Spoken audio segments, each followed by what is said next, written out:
వాహనదారులు రోడ్డు నిబంధనలు పాటించితే ప్రమాదాలను అరికట్టవచ్చని కర్ణాటక రాష్ట్రం విజయనగరం జిల్లా హోస్పేట ఎస్పీ శ్రీహరిబాబు తెలిపారు. శుక్రవారం నగర ఎస్పీ కార్యాలయం వద్ద ఏర్పాటు చేసిన రోడ్డు భద్రత జనవరి 2025 సడక్ సురక్ష జీవన రక్షణ కార్యక్రమానికి అధ్యక్షత వహించి మాట్లాడారు. వాహనాన్ని రోడ్డుపైకి తీసుకెళ్లే ముందు వాహనం అన్ని విధాలుగా మంచి స్థితిలో ఉందో లేదో సరిచూసుకోవాలి. తాగి వాహనం నడపవద్దు. అంతేకాకుండా మొబైల్ ఫోన్ వాడుతూ డ్రైవింగ్ చేయకూడదని తెలిపారు.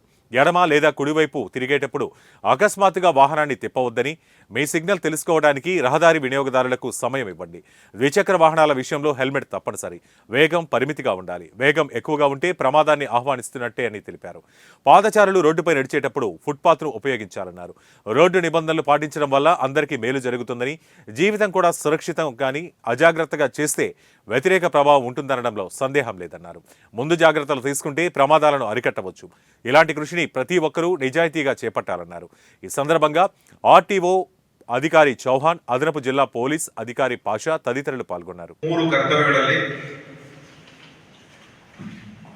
ಕಾನೂನು ಸುವ್ಯವಸ್ಥೆ, ಅಪರಾಧ, ಮೂರನೇದಾಗಿ ಟ್ರಾಫಿಕ್.